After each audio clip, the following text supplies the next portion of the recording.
Madness Podcast! The best of the underground! Make madness your ritual! Oh, yeah, it's Friday. Hopefully you guys are all doing well. Thank you for joining us. If you are joining us here on the YouTubes or the Facebook, if Facebook is allowing me to stream today, depends on how Facebook feels. I think they just get so tired of me talking shit to people. Do me a favor, check out ritualmadnesspodcast.com. You can check out all the episodes, 266 episodes up there for your listening pleasure. Also, do me a favor, if you're looking to get tattooed, go to Lowbrow Saints Tattoo Collective over there in South Minneapolis, 612-353-4755, or shoot them an email if you're looking to get a quote done, lowbrowsaints@gmail.com. Again, that's Lowbrow Saints Tattoo Collective, 612-353-4755. lowbrowsaints@gmail.com. If you're tuning in, you probably know that the country duo Rob and Don, Rob and Don are in the house. What's going on, fellas? How's it going? So who did that Photoshop? Is that you? That was me. That was awesome. Dude, you fit into that guy that was just leaning up against the truck so perfectly. I had those same guys like in a live setting too, that I was like, oh fuck yeah, I'm gonna do the live one, and then I'm like, oh, I'll make a joke one, and then I'll make the one of you two at his house drinking whiskey. He's going like this, and you're like, oh, behind him, and then I was like, no, I'm not even gonna fuck with that other one. And I waited. I sent it to Natanic. Yeah. I sent it to him, and I go, what do you think of this? And I sent it to Jordan, and I'm like, I want to use this for a picture, And Jordan was like, if you don't, you should, Yeah. And Nate, it took Nate like, I don't know, 20 minutes, and then he saw it. He goes, "Oh my God, that's fucking great!" And so I posted it, and then I just waited. I waited, and you guys were at the studio, so nobody got to see it until like mid-afternoon, and then it was like, what'd you say? God damn it! Yeah, dude, it was good, dude. Because I just saw Rob, tagged you in a post, and I saw that, and then it was like, and it's an older picture of me. That was like an LTD picture. Way old. Yeah. Yeah. And so I was like, Jesus, he got an old one too. And it's like, did you find that on Facebook? Yeah. I just went through everybody's. That's how you get the best expressions. Like I had a couple different Rob ones, but yours was perfect, and it was really funny because both of the pictures that I used were colored pictures, so I had to like black and white them. I could not get, because it was like you going like this, Yep. So your face was at a weird angle, and it had like. Somehow the lighting in the picture lined up with the face, right? Yeah. But black and whiting it, yours went perfectly because it was like, it was an old pixelated picture anyway. Yeah. So when you compressed it, it stayed together really well. And then when I turned it black and white, it took all the bullshit out of it. And then I'm touching it up, and I'm like, I rounded the faces off like perfectly, and it was fucking awesome. You have to realize, man, those dudes, Ross and fucking Nate, and Jesse, you know what I mean? Like they'll do some shit, and I'll sit there and go, I'm never going to be able to touch any of that shit. The Kemper thing was awesome, where you're teaching him fucking guitar, and he's a little baby with a guitar. That was the fucking best, dude. But it was like, I had all these ideas, and when I'm doing it, I am dying laughing the entire time. I had snot coming out of my nose. I was just like, oh yeah, this is fucking awesome. That was good shit, man. Oh, that's Clowning good. everybody, man. Those memes, it's hilarious because you just never know what's coming. Yeah. And that one you made for the flyer is fucking, dude, I was laughing so hard when I finally fucking seen that thing. I was like, oh shit, that's perfect. Dude, when you sent me the message, you're like, I think this might be my favorite, favorite one. Hey, if anybody is watching the video right now, will you do me a favor and just say hi in the chat room? Just go into the little chat bar. I want to make sure that it works tonight because last week, for some odd reason, it was not working. If I don't see people saying hello here shortly, I'll definitely shut it off and turn it back on. But I was having some weird issues last week. I don't know what the fuck. Now you couldn't hear, and I didn't turn anything down. Yeah. So I don't know. It's weird. If everybody can listen, I want to give, for you, I want to give a shout out to your Auntie Renee. Oh yeah, right on, man. So she always slings me pull tabs in St. Paul Park, and just, she's like, send me the link, Hey, blah, there blah, we blah, go. blah, blah. And so if you're here, Renee, what's up? Yeah, So, thanks, man. It's so crazy, dude. You know that what is it? The Legion that she's at? Yeah. Yeah, at the Legion. Down the street, there used to be a VFW that I basically grew up in. Yeah. Closer to the refinery. There used to that's the American Legion there. well, Sable Park. the one that you go to the yellow building, that used to be, well, I don't know if it's still yellow anymore, but it used to be yellow when I was a kid. The Legion is the one right downtown. But when you go down to that corner and you take a right towards the refinery, the building before you take a left to the refinery, there used to be a VFW, Veterans of Foreign Wars. Oh, okay. That's where my grandma and grandpa, my grandma used to sell pull tabs there, and they were just the little rip out ones. Well, that's how it works with the veteran places, that the sons and the fathers and sons have to go into the military to be able to be a member of that. Yes, or a VFW. Right. You got to sign in and you got to have credits to get in. And so all the girls in my grandparents' family, my mom and my aunts and everybody, they all worked pull tabs. So I grew up in the fucking bar since I was a little kid, you know what I mean? So it was so crazy to be there. And she's like, how do you know Don? And I'm like, I've known Don for fucking ever. You know what I mean? Like, you know, we were talking about running into her at the Renaissance Festival last year. And, you know, she was asking me about you and everything. And it's like, you know, you were like the most amazing guitar player when I was a kid, because as heavy dudes, you know what I mean? It's like you're heavy and you're fast, but you always had and we touched on this before we went live, the Skolnick vibe, like that crazy lead shit that really nobody else was doing back then. You know what I mean? Yeah, I was, and I still like telling Rob to this day. It's like to do that, I'm a guitar slave, and it's just like I'm still, you know, there's so many dudes, especially the new generation. All these new kids are just ridiculous. Yeah, you know, so it's always kind of one of those. I always just kind of joke a little bit. It's like I can name, you know, 600 dudes better than me. Right. I can name 500 I'm better than. Yeah. You know, and a little wink, you know. Yeah. You know, I have confidence, but it's just when you go see a Steve Vai show, which I saw at Mill City Nights, where I'm going through the 5 stages of death, where it's just like anger. Yeah. You know, it's like, oh, if I fucking played 8 hours a day, I could do that too. And then by the end, once you accept, and it's like you're humble. He's just fucking. He's got something Godly. else. Yeah, he's got something else, and there's everybody. You know. Yeah.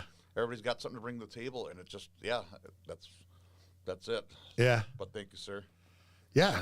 So I guess, I mean, both of you guys have been on the podcast before. I mean, and we've kind of touched on the past of things. Now, before we went on, I didn't remember if we had talked about how you actually got involved in Black Flood Diesel. That's basically why we're here, folks, is these are the 2 guitar players for Black Flood Diesel right now, the main cats now. Rob is a newcomer to the band, but I wanted to kind of like just retouch on how you ended up getting involved with Black Flood Diesel. Okay. The last, and I'll try to just do cliff notes, because last time, like we talked years ago on podcast here, we way back. But so I was in a band called LTD with Dave Rogers after he left Head Charge. Long-term disability. Yep. And we were just playing at Star Central when they had the big stage, and Greg Moog was there one night and just came up and approached me, and he's like, "Dude, we gotta do a project together." He's like, "You're a hot guitar player, you know.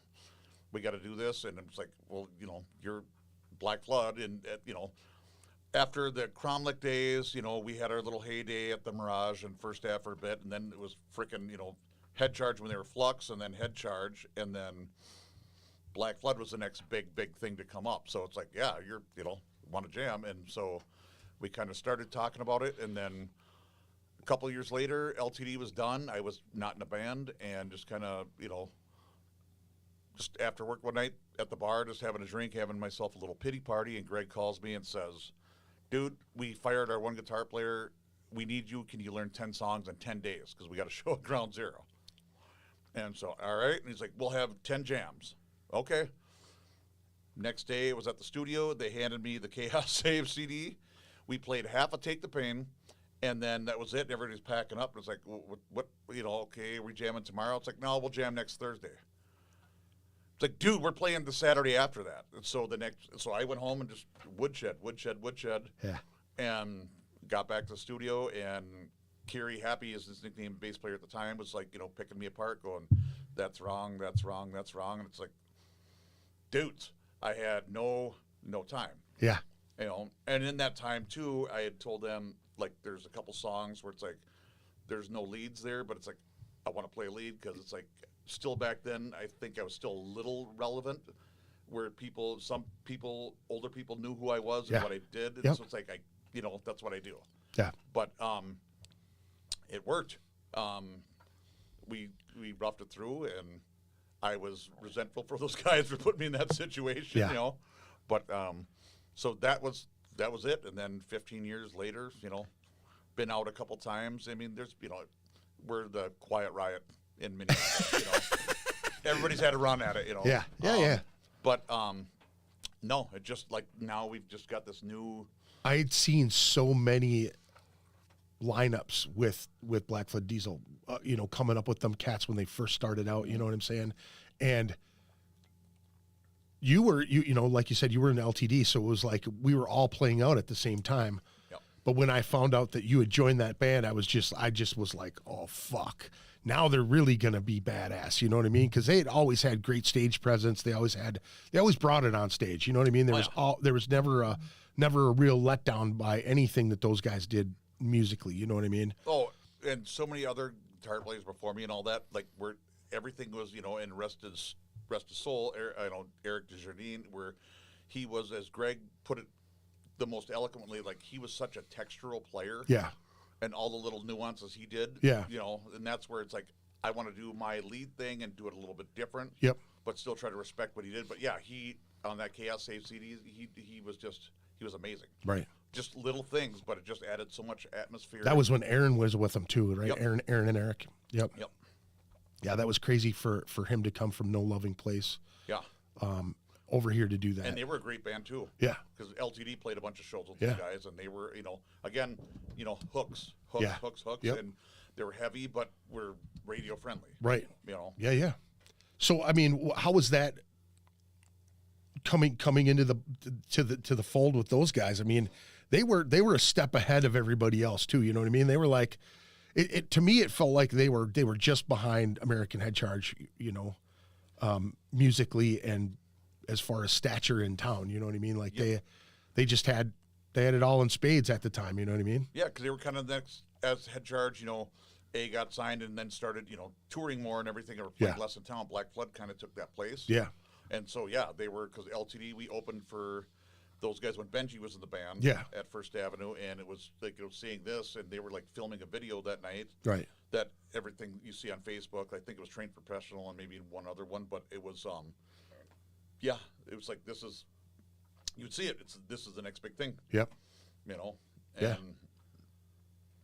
it just that. It just it's like, and then having Greg approach me, and it's a pretty big deal. You know, when you have a guy like Greg Moog come ask you to do something with him, because he had been around for so long. You know what I mean? Yep. And I mean, not like you weren't. That's the thing, is like he was like the new school of what we were already doing in the past. You know what I'm saying? Oh yeah.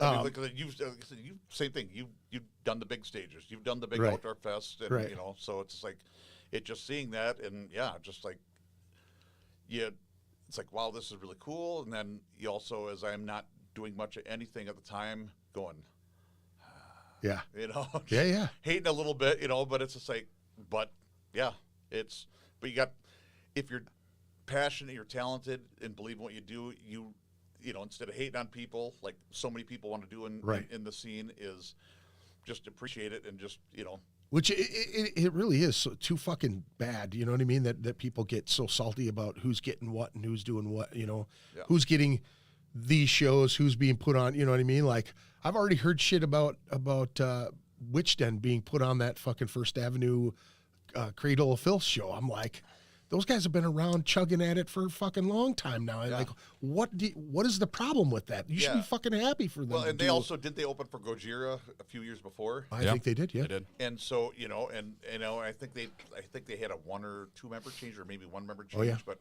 we played that show in November at the Caboose too, and they were right before us, and they were awesome. They were super cool guys. They're very good. They got their own thing going on. Yeah. Yeah. Yeah. So it's just like, I just respect art. You know? Oh, yeah, for And sure, man. respect, there's everybody's different, and everybody brings something different to the table, and it's just that night in November, which was so cool with Semtex and everybody, all the bands, and Mastiff, and it was Mastiff, right, Rob? Yep. I don't. You got 17 bands, so I forget. But like everybody, we're all hanging backstage, in and out and everything. But it was like that was one of the rare nights where everybody was freaking joking and getting along, and it was just a great freaking night. Well, that was a lineup of all cool cats too. There really isn't much shit talking from any of the bands that were involved in that bill. Yeah. And honestly, I don't think any of the bands that we kind of hang with really book any of those shit talking bands very much. You know what I mean? That's kind of how it works. As you and I, throughout the years, you start weeding some of that stuff out, and then you start book accordingly. Yeah, for sure.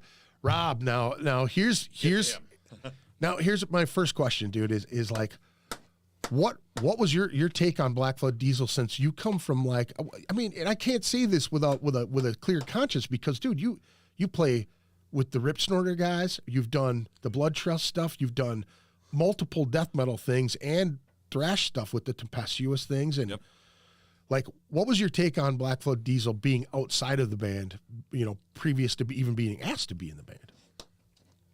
Younger, probably a little bit different than it was even before I was asked more recently. When I was younger, I was in a different mindset. Right.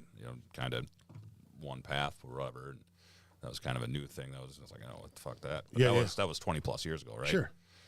But as I grew older, just appreciating music as a whole and what people are putting into the art and whatnot, it's, it is what it is. So, and then getting to know Don and Greg even before being asked, dug what they did. Yeah. And they asked Masters to be on that November show and all that stuff. And so, I mean, it's just a different style of music that I haven't played, but it's not that I didn't enjoy listening to it, so to speak. But yeah, it's good shit, dude. Yeah. So otherwise I wouldn't be sitting here right now if I didn't like it personally. Sure.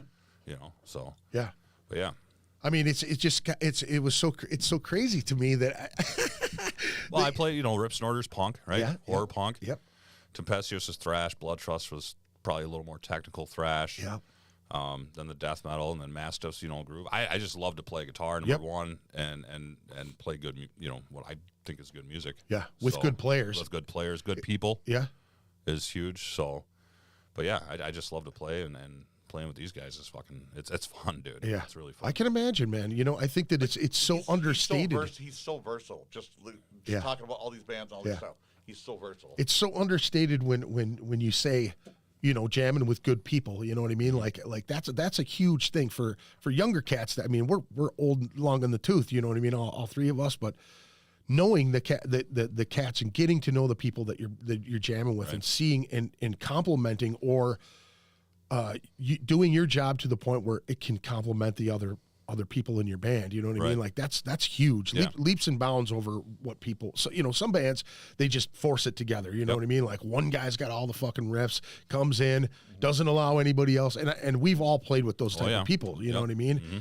But when you get two amazing guitar players like you guys together, I can just imagine, because you're all riff. Don has been like that since we were fucking kids, just constantly coming up with stuff, constantly coming up with stuff. And even with Pat back in the day when they would jam together, I would hear those two lock in, and it was like he'd get Pat right up to speed, and or vice versa, they'd come in with different riffs. Once he got him locked in, he was able to just do whatever he wanted to do all over it. You know what I mean? Yeah. And it was so solid with Cromlech back in the day, because he had such a rhythm section that was just, Tim was just holding it down like nobody's business. So I think that I just was kind of blown away that all of a sudden I'm in Black Flood Diesel. Like, what the fuck are you talking about, Rob? Rob, you've already got 12 bands. What do you mean? Now you're in, like, a prominent, like, I don't even want to call it like new metal, but you know what I mean? At that particular time, you would probably, kind put of in that category, for sure, and like you said, looking at those guys, when even coming from the death metal vibe, it took me a while to not go, that's not my whole thing, you know what I mean? Yeah. But there was so much heaviness to it, and every player in that band, I mean, Blackfoot Diesel's evolved into these things so many times. Mm-hmm. Like, you think, oh, that might be the end of them, and then they just come back out even, you know, heavier and faster and fucking coming at you, you know what I mean? I dig Well, it. and the songs are all very learning the songs and listening to the catalog. Yeah. Like Don was saying earlier, there's a lot of nuance in that writing. It's not just, simple, super just lay back riffs, right? Right. I mean, you got to pay attention, especially a kind of music like this where you're not playing 300 beats per minute. Right. Where if you miss a note, nobody's going to notice. You miss Right. a note playing this shit, Oh, yeah. people are going to fucking notice. Oh, so yeah. you gotta make sure you're tight, you're in time, and Yeah. and I really like that. Yeah. About about making sure I'm paying attention and practicing and staying up on it. Yeah. So, It's a different discipline. You know what I mean? yeah, absolutely. Like as we'll touch the whiskey Saturdays here, but just tell him it's like the first thing telling him it's like, are you sure you're not going to get bored? Because like Right. Black Flood's predominantly a 4/4 time band, but like I Right. said, as you start dissecting riffs, where it's like this riff, this part is different the second time. Yeah. This part is a little bit different the third time, but it's almost the same. Yeah. Yep. You could play it the same, and if you did it, it would just be less. Yeah, You know yeah. what I mean? Right. Yeah. So that kind of thing. So as we started, dissecting stuff, and that's where Rob educated me on a couple simple riffs where it's like, I've been playing that wrong for 13 years. Yeah. And he's just like, no, listen to this. And he would just, click back forward. It's like, hang on for a second. Listen to it again. It's like, I'll be damned, And But that gets lost in the mix after all those years. You know what I'm saying? Like playing those tunes, you think you remember them, and Blackfoot Diesel's been notorious for taking these long stints. You know what I mean? Like, okay, we're active. We're going to go and do some other things. You know what I mean? Like, and come back doing the same thing. Like they were never even gone. You know what I'm saying? Like it's Greg's been notorious for gathering. and we pop up and there's all new dudes, Yeah. Yeah. and a new chemistry and a new vibe. Yeah. And that's where we're at now. But anyways, Now with the last podcast you were on over at Jared Singer's podcast, Yeah. you kind of touched on this too. How was the phone call? What was the initial vibe on that? Now had you and Greg been talking about? Because I know he jammed with Pete from Outside the Murder for a little bit with Winter and a couple other people doing things. How did you guys even get into a conversation about jamming? Well, actually, like Don said, we met back at your benefit show Yeah, back yeah. at the Opinion, and first time. And I've always had respect for Don. I've known who Don was, and then Greg was booking at the Nomad for a little while. Yeah, yep. And he reached out to me to put a show together for him up there, and him and I hit it off that night. And then so I think we all just kind of kept in contact. And a couple years later, in 2019. Greg hit me up and said that Don and I are maybe wanting to start a new project, and we met at Old Chicago, had some pizza, talked out some ideas what we do, and scheduling the stuff just didn't work out, right? So we never ended up doing anything. So this is almost 3 years ago now. Right. So there was some playoff game or something last year, football, and Josh Kellerman lives right down the street from me. Yeah. And Greg was over there, and they were going to the bar for the game. He calls me up. He's like, hey, do you want to go to the game or go watch a game with us? And I'm like, nah, dude, short notice stuff. I really don't get out of the house that much. I can't, So I get up early anyway. It's like 4 a.m. next morning, and ping. So you were having coffee then, was what you're I saying? was literally having coffee at my fucking kitchen table. Having a cigarette and a coffee. Yeah. And just, hey, play Black Flood. Got the wrong Rob, dude. Did you have a good night last night? Yeah. No. I don't have the wrong Rob. What are you talking about? Yeah. And then we chatted for a little bit, and I'm laughing. I'm like, dude, you're fucking hammered. I knew he was fucking hammered. It's 4 o'clock in the morning. Right, He's out with Kellerman. Right. Then he just fucking calls me. Oh yeah. Yep. He's like, this is it. This is gonna be our last run. It's gonna be our best run. You're gonna fucking love it, and everybody's cool. And I'm thinking, I know Greg's drunk, so I'm gonna tell him yes. I'm gonna send Don a message. Don's up early too, so he messaged me right back at like 6 a.m. I'm like, hey, guess we're jamming now. What tuning you in? Texted it back. got a set list for Now, Greg. hold on and a I went second. down. So when he texted you, we're jamming. Were you just like, So wrong Don? wrong right, wrong, right. wrong so Don. Sunday I'm sorry. night, Yeah. it's already now. It's like 8, 9 o'clock. I'm just winding down and getting ready to go to bed. And like I said, Black Flag at the time had a little bit of a lineup change, and we were originally going to decide we were going to stay a 4-piece, just Yeah. one guitar player. Yeah. And we already had rehearsals because we had Gerson. Yeah. We just got Gerson, and so the vibe was good. All of a sudden, Sunday night, I get bing, bing, bing, bing, bing, bing, bing, bing, bing, bing, bing, bing, bing, bing, bing, and it's Greg over and over again. Yeah. Dude, we have to get Rob, and okay, and it's like. Did you say Rob who, or did you know right No, away? I said Rob Carlson, and he said Rob Carlson. No, wait. Now, I did think he you say, how the fuck is he going to play in another band? He's in like 12 bands. What do you mean we're going to get Rob? When I was sitting there on the couch and I was talking to my better half, and just said, okay, Greg's fucking tuned up. And, blah, blah, blah. So Monday morning, I'm just getting up. It's like 5:36, and bing, it's him. And so what tuning are we in? Because apparently I guess we're jamming together. So it's like, okay. Get a call from Greg Monday when I'm at work that day, and he's like, I did something really bad last night. I was really fucked up. And it was with Josh, and I told Rob to come, try out for the band and come jam. I'm like, okay. And I was like, yeah, I knew he was. And he's like, how did you know? It's like, because Rob texted me at 6 this morning and asked what tuning we're in. And Greg's like, all right, I'll fix this. Do you need me to call him? It's like, it was anybody else? No, but it's like, yeah, Rob's legit, so it's like, and then we would talk about it. It's like, if we were ever going to get another guy, he's got to be, the dude. Yeah. And so it's like, and talking with Chewy after that. Well, I know, and you said this before we went on air as well, as you were like, just respect between guitar players and respect with his playing and his style. And oh yeah. You just were concerned that he was going to be bored with it. Well, like I said, it was like, if it was anybody else after talking with Chewy, it's like, we would have told Greg, no, fix this. Yeah. And take care of it. But it's like, no, let's bring him down and see what he's got. What'd Chewy say? What was he like? Fuck yeah, because you and Chewy get along really well. Yeah, I love Chewy. He's yeah, great. we also used to work together with Yep. Chewy. Yep, Chewy was just like, if it was anybody else, he said the same thing. I would say, no. Yeah. Call him back and fix your shit. But it was like, no, it's like, let's bring him down. And it's like, I know he's a good player. I know he's got great gear and yeah, so that was it. And it was like, all right, let's go for it. Yeah. And we just laughed. And like I said, had a couple rehearsals, and then Greg went into rehab right afterwards. Right. Yeah. And so we kind of just joked. It's like, alcohol can do some good things every once in a while. Yeah.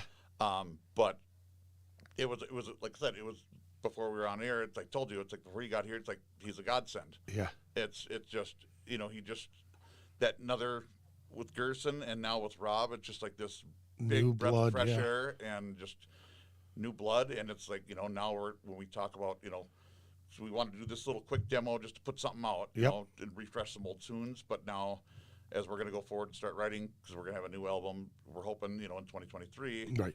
Now we're going to write together, and it's just like, now we're 3 Whiskey Saturdays in, and it's just like, we're going to write fine, because it's like. All right. Now we got to talk about the Whiskey Saturdays, because it's been mentioned a bunch of times. Now, so Rob has Club Carlson over there. Jess runs Club Carlson over there, and so did he tell you to just come over and we'll talk gear? He'll fucking run you through the guitar museum and. We did that. Got there to his place, and so. We did it right the first time. All right, hold on. So let me ask you this: was the booze flowing right away, or were we into gear? Where we're like, holy shit, show me some shit, Rob. We when I got there, I told him I had stopped at Legion St. Paul and had a beer and a bump on the way, so I decided I was pre-gaming a little bit, but showed up, had a bottle of port to drink, and then we went downstairs and started jamming, because it's like, all right, this is going to be the best way to expedite this. We're not dicking around at the studio. Right. And we can hammer out our goal, like you said, was 3 songs. Yeah. We're just going to focus on these 3 songs.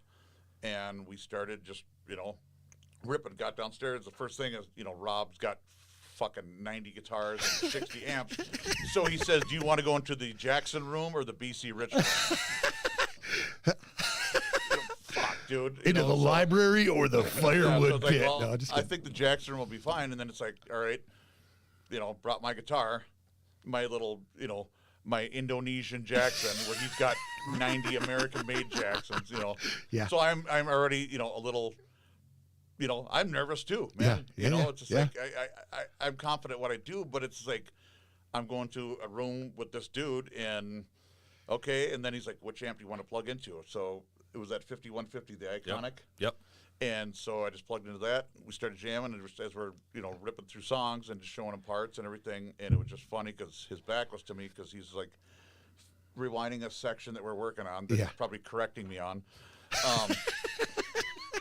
But I just was joking with him. It's like, hey, you should probably sell me this amp. I couldn't even say amp, and he just turned around. No, I spent too much fucking time searching this thing and getting it. It's like, no, I'm not selling it to you. It was just funny, but it's like, and then as the whiskey started flowing, and a couple hours had passed, and it was just like, as he said, he just saw me just eyes glazed over. Oh yeah. I remember you telling me that too. And I remember you telling me that. You were like, Yeah. man, we were just tipping him back, and all of a sudden, he was gone. Yeah, dude. Yep. It was like Hit done. the wall, and it's like, I'm done. I'm Yep. cooked. I can't play anymore. And we went upstairs and had food and hung out, and just like I said, Enjoyed the company. as he always puts on Facebook, what he's listening to at the time, and Yeah. so it's Yeah. just like, what do you want to listen to? We're What just did like, Jess play? Yeah. All right. I love Jess, man. Yeah. I love it because I know that you'd be like death metal all day, Oh, yeah. thrash all day, 100%. and then all of a sudden Prince pops Oh, in, yeah. and you'll go, oh, Donna, fuck. some Cyndi Lauper. Yep. I've seen you go, oh, here we go. Yep. And then all of a sudden you're like, you know what? I really fucking like this shit. Well, you hear it for fucking 27 years because you don't have a choice. Yep. All right, let's see So what's Rob, up you to. can tell them about the next Whiskey Saturday because it was your turn. Hold on, let's see what's up to these guys. Matt Taylor, thank you for joining us. Jess, we are talking about you and Club Carlson. Thanks for joining us.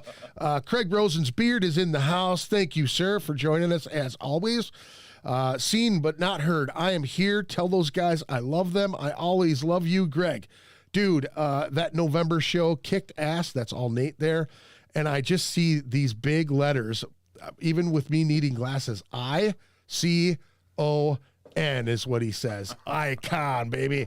Don is a fucking god at guitar. Seeing him play live was an experience. Also from Natanic. Matt Taylor, drinking with Kellerman is dangerous, huh? Yeah, to say the least, dude. It is. Doing anything with Kellerman is pretty dangerous. Who said I was an icon? Nate. Nate said that. Let me see here. Jesus, Jackson actually builds guitars out of his basement. I'm certain of it. That's what Nate said. All right, so what we're at Whiskey Saturday 2. What happened there? Whiskey Saturday 2. Let me go through the Whiskey It Saturday. was his turn. Yeah. Well. Yeah. We started the first Whiskey Saturday off right because we went right downstairs and brought drinks down there with us. Yeah. Whiskey Saturday 2, we decided to start off with a couple drinks, which turned into about 10 before going downstairs into the jam room. And then, so we get down. Now, there, do you drink beer? Oh yeah. Okay. I drink beer, but first Whiskey Saturday I was just drinking whiskey sevens. Yeah. And and so the next one, it's like I'm no pregame. It's like I'm coming over. Yeah. I'm gonna be legit. But then we're just like, as I showed up, it's like we're sitting upstairs listening to music. Jess was running the show or whatever, and DJ Jazzy Jess. well, let's just I'm having a beer. He's having a because he's always a Bud White. I'm a Miller High Life guy. Yeah. Yeah. So it's like he's got his Bud and then a little bump or whatever, and then it was just every 10 minutes. So like, should we just have just one more little bump before we go downstairs? Which turned to that. Yeah. And then, so we Now get we're downstairs. talking about whiskey, not volume 4, right? Correct. Whiskey, not volume 4. All right, just making Yeah, sure. Want to clarify that Yeah. we're not. No. Yeah. But we get downstairs and we put the track on, and Don's sitting on the bar stool. I'm sitting in my game chair in front of the computer, ready to rip. Don just looks at me. He's like, "I can't play right now." I'm like, "What do you mean?" He's like, "Dude, I can't play right now." I said, "Well, I guess we're going back upstairs." Yeah. Nice. That was the third jam went a little bit better. That's It was just feeling it out. That Oh, was dude. the whole thing. Oh, is well, basi- look, Don and I are a lot more similar than I would have known until I got to know him. I'll tell you that. Yeah. A lot of the same mannerisms, thought process, love for whiskey, right?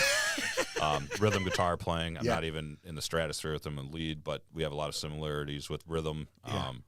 And dude, he's fucking fun to jam with, dude. Yeah. I mean, he's a fun, cool guy. So I can't wait to write some of this shit with him and bounce riffs off each other. I think it's gonna be pretty cool. And then we'll send him to Moog, and he can dissect them. Or Now in this process of learning some of the older tunes and kind of getting the vibe of how the older stuff was written into, more Don taking the reins of everything. Yeah. How do you feel like you're inspired? Like you have, like, I know you, Rob, and I know you, once you start playing with certain cats, you know what I mean? It brings it out of you. Like Right. you're one of them cats that hit the button, and once you're in it, it's coming out. It's fucking percolating all the time. So with this, learning these new ones and kind of learning the older stuff into the newer stuff, has it inspired you a ton to want to write? Absolutely. I got a ton of riffs that I've already just been writing down in my basement that Right. I have probably about 30 on my phone that I haven't sent Greg and Don yet because, we got kind of a roll of things that we've kind of booked up for the summer, Right. And stuff like that. But yeah, I'm ready to fucking start throwing riffs down with these guys for sure. 100%. I mean, especially, one of the practices not too long ago, Moog said he kind of wanted to get almost more thrashy, like Overkill and Testament type stuff, Right. not like the early 80s Right. super I know what thrash you mean. stuff. Yep. But I'm like, Jesus Christ, could you let's go. Let's do that. You're asking two fucking perfect and then guys to do that. somebody shit. that can solo like Andy LaRocque over here. Yeah. And let's do it. Yeah. So yeah, I'm super pumped about writing with these dudes. Yeah, I can and then I imagine. can tell too, kind of the set list that we picked out. Excuse me, that they've picked out is some of the heavier stuff, right? Yeah. So I can already, and then Kill the Masters, which is a song Don wrote. I can see what kind of direction that's going to go, and I think it's going to be pretty cool. It's going to be fun. Right. Now how's Gerson in this whole deal? Now you said he was pulled in before Rob was, so you guys were already jamming with Gerson before. So yeah, right after our November show in Caboose, Right.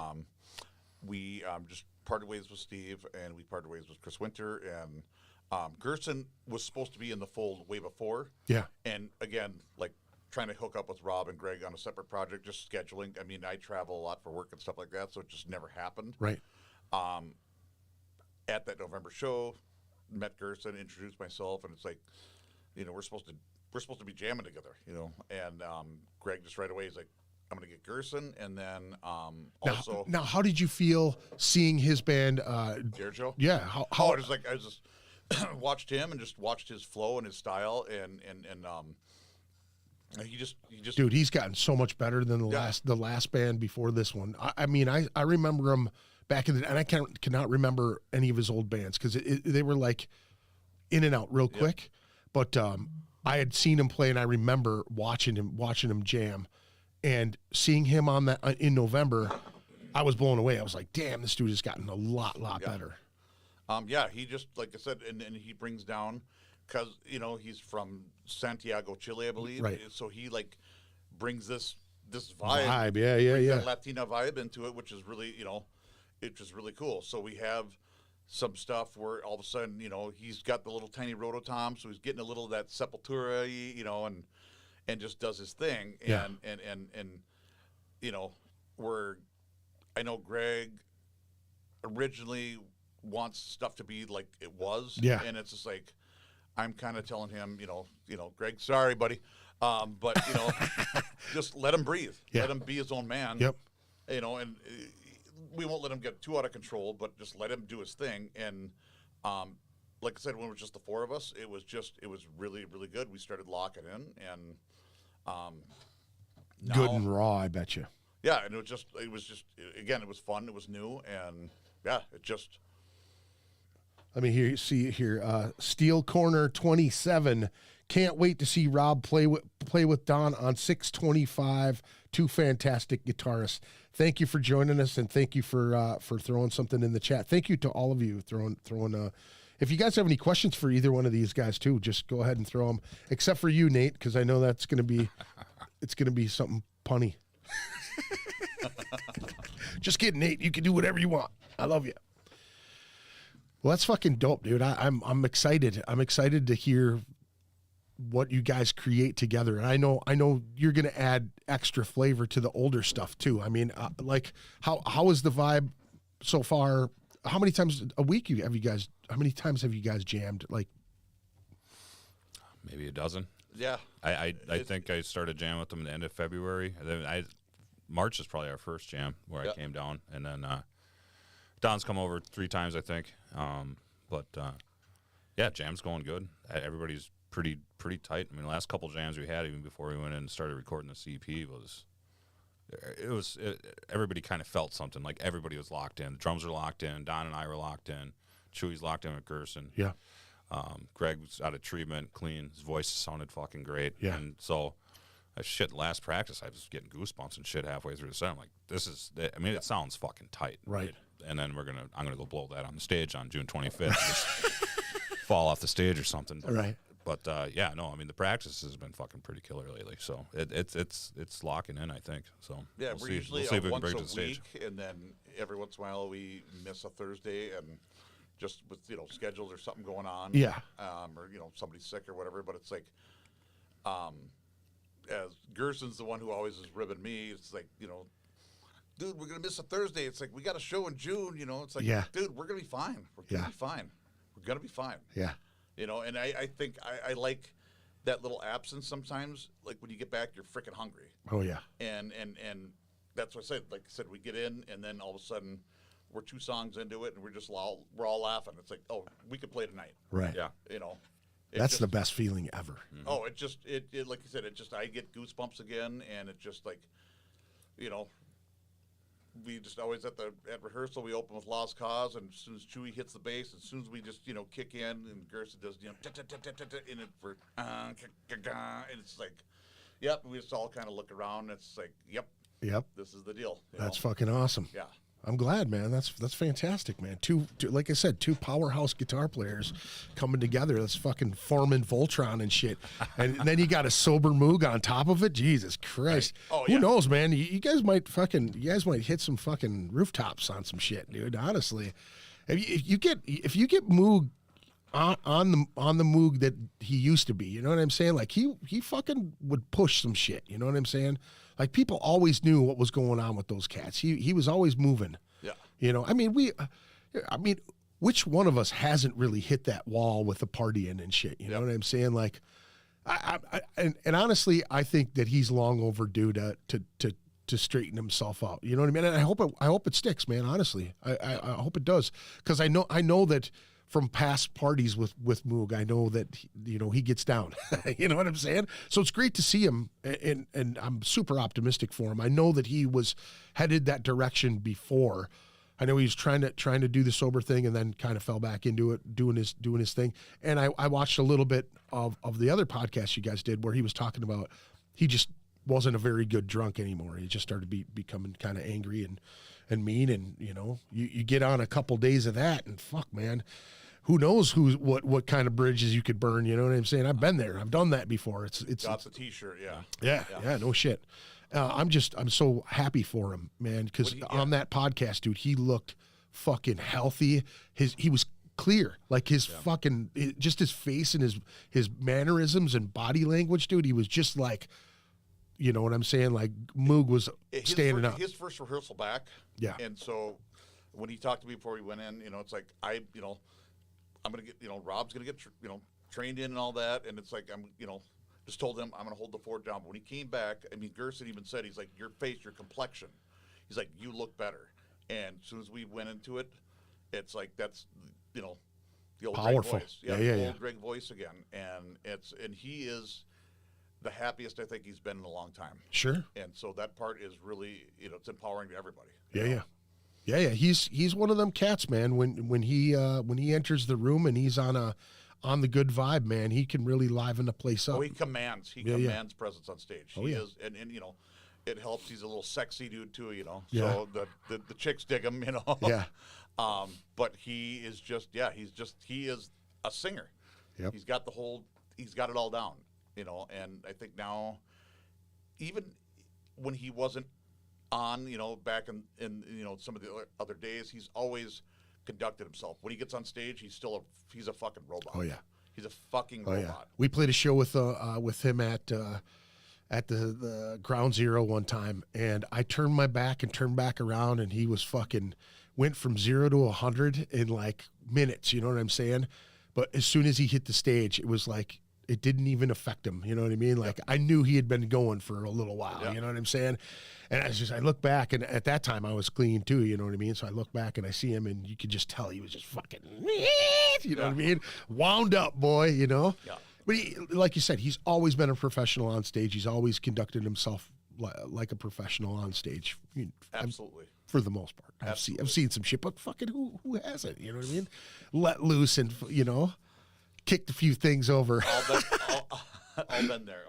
Yeah, for sure, man. Well, I'm so proud of him, dude. I hope it sticks for him, because I know, getting to a certain age, man, you know what I mean? Either you can still function, or it gets a hold of you. You know what I'm saying? We all have life choices. Oh, yeah. And, same thing. It's just like, I love the Whiskey Saturdays, but it's like you got to not have Whiskey Saturday be Whiskey Tuesday. Yeah. You know what I mean? Yeah. Or Whiskey Wednesday and Thursday and Friday. Yep. I'll be there Saturday. I'm a little hungover, so we'll just be able to. Yeah. Yeah. That kind of thing. And so it's just like, again, like I said, just hooking up with him, even still, and we're still, partying, but it's like when we were there and jamming, he's always like, we both still treat it professional. Yeah. And just, eventually look You at gotta each have other. some fun too, though. You know Look what I at mean? each other in the room, and it's like, and like Greg said, he's like, you guys, he's like, you and Rob, he's like, like Greg says, he's like, you two are adorable. And he's like, you guys just keep doing what you're doing. He's like, don't worry about me. Don't, you don't feel like you have to, not do shit around me. But it's like, at the studio, it's like I bring a couple beers and have a couple beers and a freaking dip of chew and. Yeah, but that's it's that's tame, though. You know what I'm saying? It's all business. It's not like you're busting out lines or a bubble or some shit. You know what I'm saying? Yeah. And that, I mean, that's the toughest. That is like the hardest thing to overcome when you're getting straight. You're getting sober. Is you being around the folks and like people that you care about, people that you jam with, people that you really truly care about. You know what I'm saying? And then each test. You know what I mean? It's like quit smoking. You know what I mean? Like. I fucking eat this giant cheeseburger. What do I want to do? I want to go have a cigarette. Bang this hot chick. I want to have this cigarette. You know what I'm saying? And after a while, you do those things and you're like, fuck, I really want a cigarette, but I probably shouldn't, Yeah. Like eventually you just kind of, you grow out of it or something. You know what I mean? Yeah. But Well, I know when I was watching the podcast with you guys, you know what I mean? I knew that Jared likes to cut the edge a little bit with a beer or whatever and have a cigar and shit and whatnot. I was nervous when I tuned in because I clicked on YouTube. I saw it. I was waiting. I was going through a bunch of shit, working on some photos, whatnot.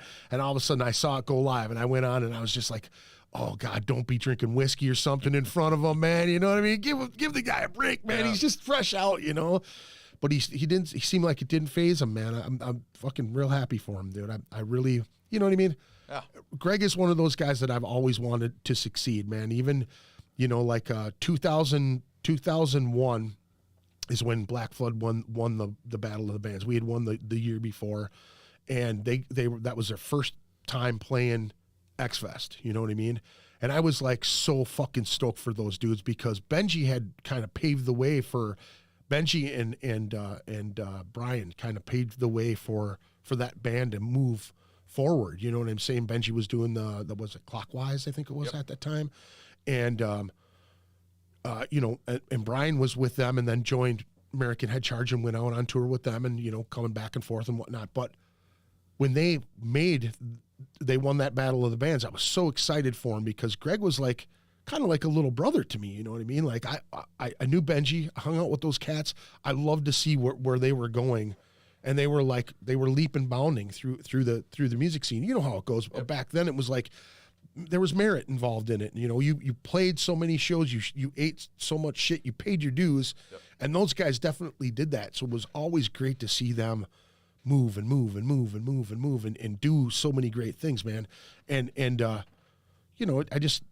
I really appreciate Greg and all that he's done for the music scene. You know what I mean? He's been a part of this spot for a long, long time. it's good to see him, straighten out and fucking, like I said, hopefully it sticks, man.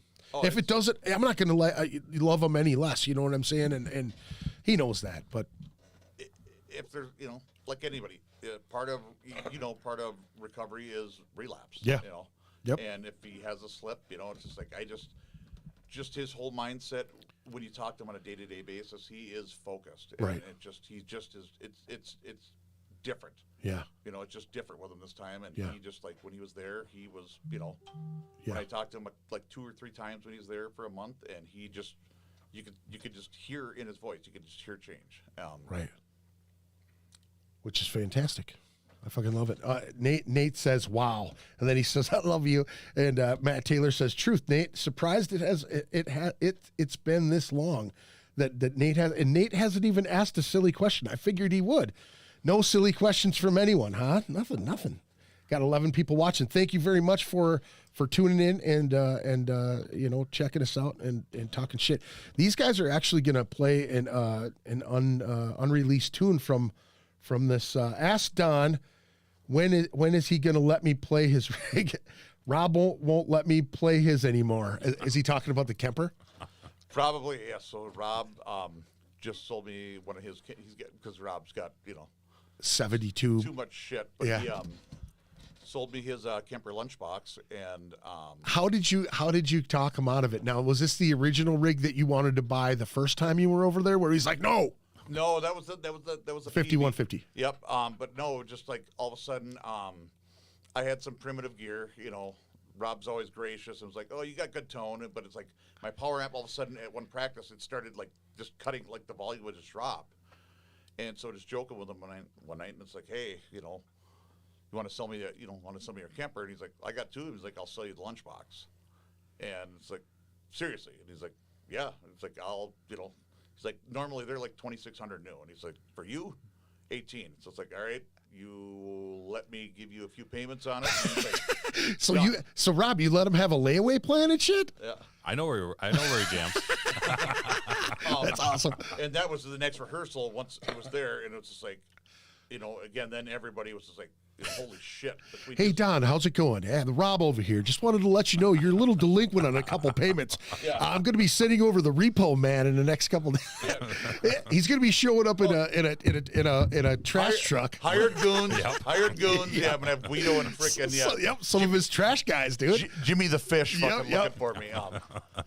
But no, you Don over there? Hey, Don, how's it going? My name's Leo the Fish. Rob sent me over. He said you're a little delinquent. I'm going to have to let you know, do you use this pinky a lot? yeah, but just with all his gear, like jamming with him when he comes in the room and he's wheeling on a fucking, Mesa, and it's just like, and I look over at my shit, and it's like, Well, you obviously know your gear because that for some primitive shit from probably 1992 was sounding fucking killer. Yeah. But your power amp did take a shit, and it's like I got 2 of these. If you want to buy one, Yeah. and then help him dial it in, and he's got it sounding fucking really thick right now. Yeah. So now I know, Rob, with your tones, you're a tone slut. You like all kinds of different stuff for all 12 of the bands that you're Yeah. in. He's So got a you've tone got for 12. every Yeah, band he's in. exactly, dude. Got a tone. How did wait? Now, what was the Kempers were used for which band? Glutton and Krog. Okay. Yep. Glutton and Krog. Yep. Now you switched on the Glutton thing. Now what are you using for Glutton now? Well, I'm using Angle Powerball 2 tube amp at Okay. the practice space, but Okay. still live, I'll still use the Kemper with Okay. that profile on Okay. it. So Okay. it sounds pretty similar. So you just dial in and get the tones as close as you possibly can. Now this Yep. Kempers have like all kinds of fancy Oh, yeah. shit in them too, right? Yep. That you yep. can. You can do Yeah, you're good, effects. Don. You're good. You could do effects, lead tones, switch it all up. So it's pretty. I mean, I just play rhythms, but yeah, man, Kempers are amazing. There's a lot of haters out there that it's not a true tube amp. Well, that's Right. fine. Come in my basement. I got 100 tube amps too. Yeah, Take yeah. your pick. But yeah. But with Black Flood, I want to try doing the tube thing, mixing the whole time because his rig was already digital in the first place. Sure. So even with the Kemper, he's still staying. It's not technically digital because it's a profile, but whatever, it's digital. And I think it blends really well together. So, but yeah, with all the bands, I don't. There's everybody There's a lot of guitar players that have their tone no matter what they do. Right. I want my tone to fit the band. Right. You know, so I don't want to be like, oh, this is the Rob Carlson tone for this band. No, this is the tone that fits for this band. Right. That's what I'm trying to go for. Yeah. Nothing wrong with that. That's respectable to the rest of the band too. You know what I mean? Like a lot of guitar players will do that. Like this is my tone. I'm staying right where it is, and you change to what I'm doing. You know. Right. The first 3 or 4 rehearsals, you were bringing down different gear every time. Mm-hmm. So I wanted to see what was going to work with it. And, and like I said, he's a freaking, he's a tone guru. Like I said, in the studio with him and Will the Master at 1459, is just like I said, when they're just kind of, we're doing our rhythms and stuff, and so Will and Rob, it's like, okay, we were gonna each do one on the Kemper and then one on your Mesa, and then we just started as we got into it. Rob just like he did both his rhythms on his Mesa, but 2 different guitars. Right. Where I had same guitar, but the Kemper 2 different patches, and so gotcha. it's like. So the profile was a little bit different on either one on the Kemper. Yeah, so he's using the Krog and Glutton for Punishment tones. Yeah. Actually on the Blackwell they're Diesel awesome. guitar, which is an Angle Powerball 2 and a Soldano Hot Rod 50. So nice. But yeah, But when those guys sounds are like, fucking thick. and Will's just like, just, not, Will's awesime. He's just not trying to be pushy. It's like I said, you guys have played on frickin' 60 more amps than I ever have. So it's like I'm just playing. It's like I trust you guys' judgment. Dial me something in. Right. And then it was like Rob's like, how about this angle? And it's like we're all like, all right, yeah. And so that's why I think on the new stuff, his Mesa, just the rough mixes we're hearing, the Mesa just powers the mids and everything, and gives it that it's super tough, and it's like, and the Kemper is tighter and chuggier and all that, and it's like, it's probably going to be a little lower in the mix, but it's just like, and again, I get to play lead, so everybody's going to hear me at some point or another. Right. But it's just Do me a favor and move this closer to you, because sorry. There you go. But yeah, just like I said, I just trust those dudes, and just like we're in the studio again. Like I said, there's no fucking egos, man. Yeah. It's just we're all in here to do long this. in the tooth, dude. That's a huge thing, man. You see that ego kind of taper off when you've been, here. You know what I'm saying? Like with every single project that either one of you guys have done, you know what I mean? I mean, Rob, you basically lead most of the bands that you have going on. You know what I'm saying? Like you're pushing the guys to continue writing. You're pushing the guys to get into the studio to, move forward, to be positive. And every one of your bands, it seems like you're the guy that is the driving force. Don is virtually the same thing with all of his other shit too. You know what I mean? Like musically pushing and pushing and pushing. So having 2 guys do that at the same time and being tone guys that are, you know what I mean? Like you know what you want it to sound like, you know what I mean? Even if he's helped you tune that in, I'm sure that you've done your little tweaks to it to make it sound, Actually, have not. Really? I just actually have not. I'm just like, well, he's still learning it yet too. This shit's money, but like he'll dial it in. The weekend we went in to record, that day, Rob and I got there a little earlier, and because I just had him tweak my delay settings on leads and stuff like that, and so it's like we're just in his practice room with I forget which band you're in, but all of a sudden, we're just tweaking this, and it's like, just Rob just looked at me, and it's like we just both kind of stopped, and he's like, I think that sounds fucking killer. And it's like, yep, I think so too. Yeah. And it just, dude, you just don't.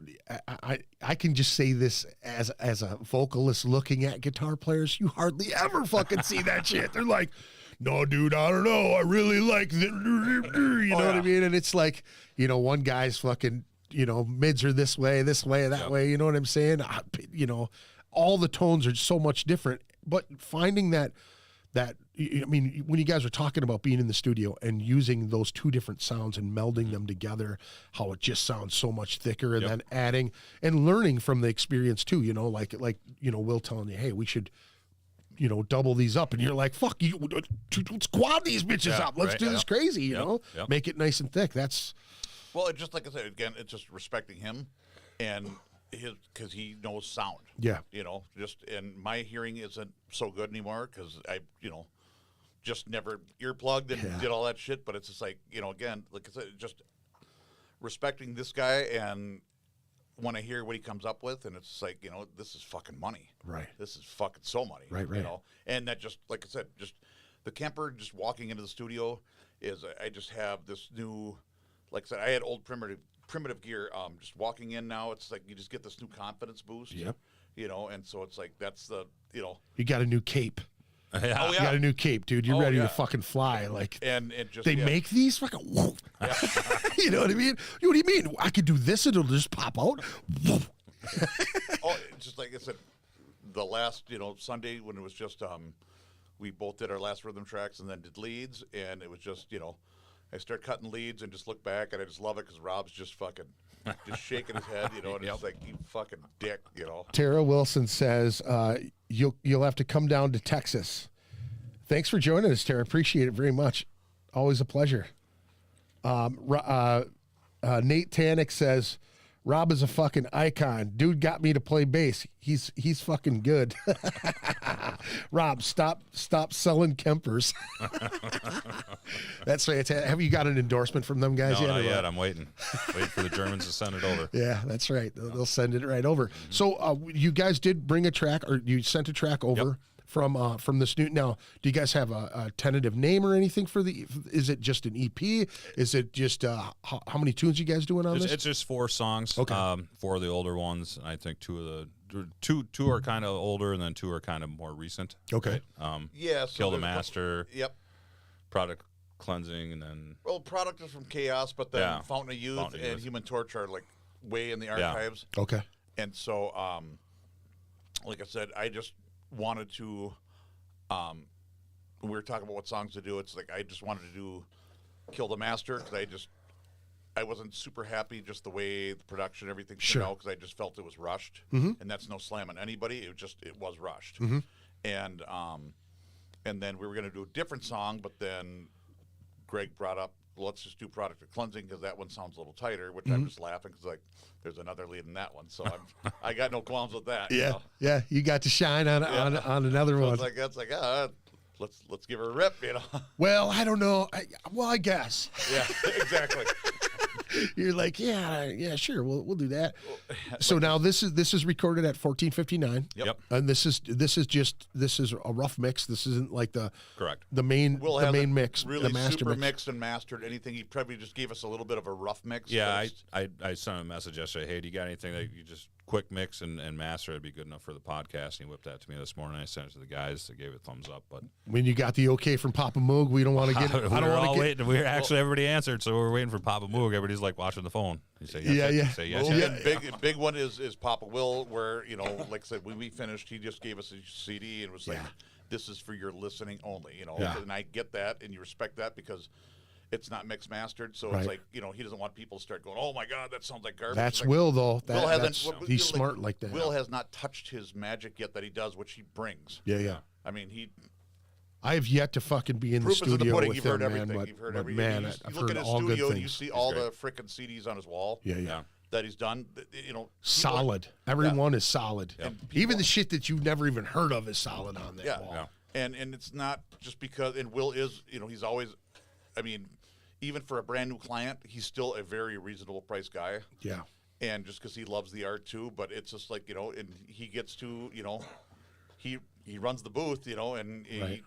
he will call some things and do some things, but he also pushes us, like I said. Yeah. Gerst and I doing his drums Friday night, and I'm in there doing scratch tracks. Like that room is fucking 120 degrees. Yeah. And we made it through all the songs, and I thought we were good and it was done, and I was putting my guitar away, and Will's just like, "What are you doing?" It's like, "I thought you said we're good." He's like, "Oh, no. It's like, we're going to go back in." We're good for right now. Yeah, and he said, he's like, "You guys are going to play each song like 3 more times." Yeah. And it was absolutely brutal, but it's just like, I get it, because, with His the name's drums on it first, too. so Yeah. he just, so he's got 3 or 4 tracks, so he can start, piecing the best of everything, like I said. And then once you start doing guitars, where I think I nailed something in one take, and then it's just, there's that. I got to edit that. Give me 5 minutes, and it's like, you get. Yeah. Your ego gets bumped down a peg when Yeah. engineers, it's like, and he's pointed it out to you. Uh-huh. And it's plain as day when you fucking listen to it. Yeah. And so that's where he just does that magic, and 5 minutes, edit shit out, and then it's like, all right, next one, Yeah. So he's. Well, fucking A, dude. Well, let's take a listen to see what you guys did over there. Which one is it? It is Product of Cleansing. Oh. We're going to take a listen to that. Do me a favor, folks.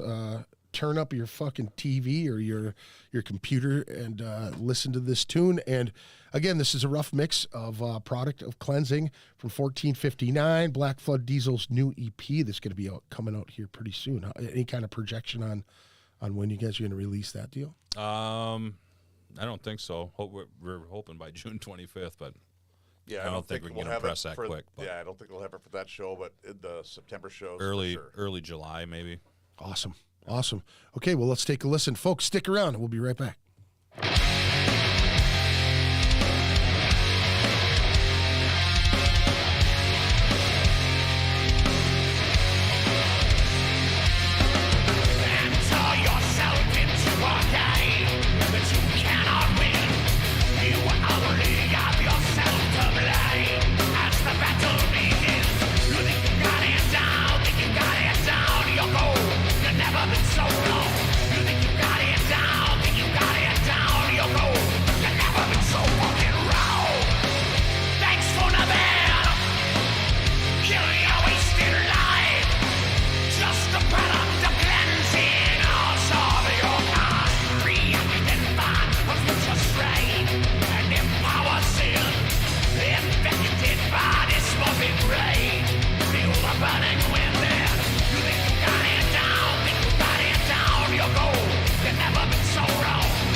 Yes, there we go. Some fresh Black Flood Diesel with these guys here. With some fucking Rob Carlson on the mix on that one, huh? Good, and that's good. Yeah.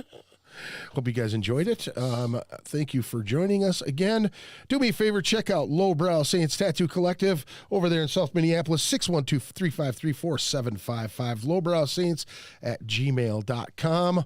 I want to hit a couple flyers real quick. Safety Joe Fest 2, featuring Pursuit of Volkswagen Saga, Blame the Witness, Bludgeon, Blow the FM Radio, or blow some dude in the porta potty or whatever. Just kidding. I was just making a joke there. Echoes of the Fallen, Glorified, Born in Regression. Let me see here. Defiled Sacrament, and I cannot read that last one for some odd reason. That's at Wasco's Campground, 8441 County Road, P, Lake Necronomicon in Wisconsin. $20 pre-sale, $30 at the door, June 10th through the 12th. Go check that out. It's always a fun show up at Wasco's. Wasco's is a blast. You can always get into lots of trouble and drink yourself half to death. Yes. June 18th, we have a show at the Skyway Theater with the epic, mighty Morta Skuld coming from Milwaukee, and we've got Dissenter from Chicago, Aberration here from the Twin Cities, and Bludgeon here from the Twin Cities. I'm excited to see Bludgeon again. It's been a while. Studio Beast, Skyway Theater, 18 plus, 6:30 door, 7:30 music, 15 in advance, 18 at the door. Get your tickets at skywaytheater.com. Again, that's June 18th. Come check it out. That is something that Alex and myself are putting together. Let me see here. Next flyer, Midwest Death Fest, Saturday, June 25th, which is Unmerciful, Putrid Pile, Casket Robbery, Gorgatron, which has a new guitar player, which, didn't they break that guy's arms and legs and shit the last time they were talking about that guy, Coop? Yep. Yeah, they did. Shoot. Broke his legs first, and I think they were going for his arms now. Yeah, and then I posted on there, like, how the fuck is this guy going to play? He broke both of his arms last year. It was last year that they were going to break his arms at the Slam Dakota, right? Yep. And then Les chimes in and says they do it every show, or somebody said that. They break his arms every show. So Coffin rates on that one, Agony Reigns, Maul, and Semtex. Now, is Semtex going to be able to play that show? Yeah, Mike's doing well. He's actually getting back on the kit, and he's going to start work. Well, I don't know if he's going to be able to play that show June 3rd, but 25th. June 25th. Yeah, he'll be fine by then. He's going to start getting back on the kit next week. I've been talking to him. So Okay, and he's starting to get feelings in the back of his. He's fucking starting hand to feel and shit. better, so he's going to ease back into it. Good, man. Take it easy, Mike. You're not a spring chicken anymore, buddy. And I know that I know you love this, and this is your passion. It's been for so many years, man. I would just hate to see you sidelined. Overdoing it. So hopefully he doesn't. Again, this Midwest Death Fest, Saturday, June 25th. It is at the Amsterdam Bar, 20 in advance, 25 at the door, 21 plus, 5 p.m. doors, 5:30 music. Make sure you go check that shit out. And I think that is all I have right Mike now. Coran, 3 Jamesons every Saturday will help that arm. He's doing just fine on that. On the Jamesons? Yeah? He's getting some Jägermeister in there, too? Some Jägermeister. Yeah, I've been following him close. He's medicating just fine. So a funny note, Greg, was unfortunately because of COVID, and I got the COVID, but their last one they put out, Yeah. I was going to do a lead on one of their songs. Yeah.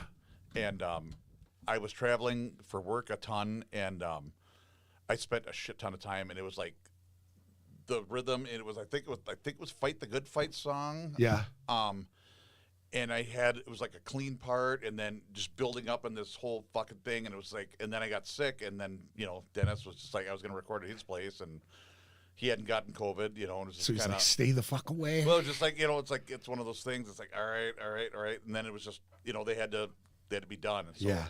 that part sucked. So for those guys, it sucks. The Semtex stuff, right? Yep. Yeah, I thank him for the opportunity, and it just sucks I couldn't put it on there because it was like, it was just telling Moog, it was just like, dude, I had a fucking slammer. Dude, Josh. Moog made it on the album. Yeah, Josh. I know, fucker. Josh asked me to do something on that album, and Thanks, Rob.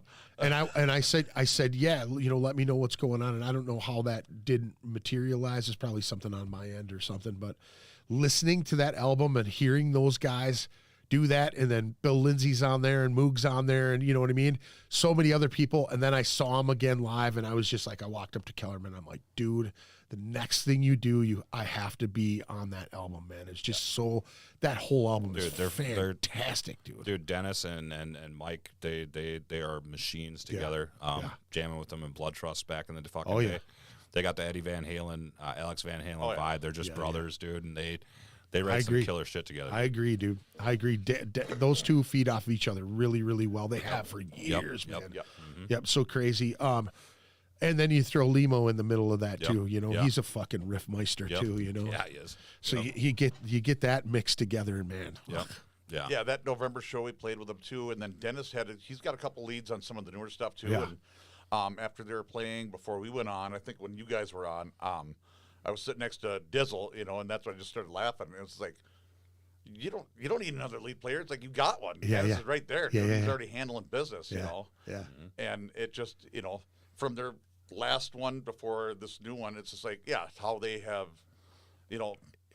up the game in what they're doing. Yeah. And I was talking to I saw Kellerman and Jim Odegaard together doing something together. Like Odegaard was on stage with, I want to say State of Mind or something back when they got together or whatever. And thinking back to you know, early in the stuff that I was doing and seeing Josh play in all of the different bands, Impact Wrench and fucking Dink, and you know what I mean? Like all of his projects, he's always been just rock solid, dude. That guy is like a true student of metal and like really appreciates the old and the new stuff and brings all of his old flavor from when he was in punk and thrash. I mean, just everything that he does has always been really fantastic. Josh is such a stand-up dude too, you know, and seeing those two, him and Odegaard, you know, Odegaard was one of the first guys that I looked up to in the music scene, like stumbling into this whole thing, and then seeing him and Earl just tear it up all the time. And they opened up for fucking everybody when I was a kid, you know, and playing one of my first shows in a band that was like my first go of doing something on my own and not playing covers, you know, and having Odegaard come up. And I've told the story a million times, but it just rings true when you have a guy like that, or Bill Lindsay. And same thing with Bill. That's how Outside the Murder started, was with Bill Lindsay, you know, asking me, dude, are you done? Are you done? You know, like, be a shame. You're a hell of a front man. You should do it, you know. But him and, you know, all three of those guys that I just mentioned, you know, Odegaard and fucking Kellerman and Bill Lindsay are just epic to me. Like, these are legends in my mind, you know. You can see all the big name motherfuckers you want a million times a week, you know what I'm saying? Yeah. But the dudes that are around you chewing the shit with you and you know, you experience, you know, you see the true talent in what they do. There's nothing like it, man. There's nothing like it. Oh, yeah. And they're, like I said, again, local icons again that were doing shit. And as you know, Minneapolis never gets enough credit for any metal scene because we've always been a funk town. Yep. And so all that stuff, you know, it like, or even indie for fuck's sake. I mean, American Head Chargers sold out First Avenue. You know, Black Flood Diesel back in the day, if they didn't sell it out, we're close, but we're always a mainstay at First Avenue and pack the place. You know? Oh, yep. The Quest too, man. You guys, Necromus, you know, like back in the the Metal Massacre Decker days, we were filling up First Avenue. We filled up the Mirage. We did all that shit, and it never a newspaper write up, never anything. You know what I mean?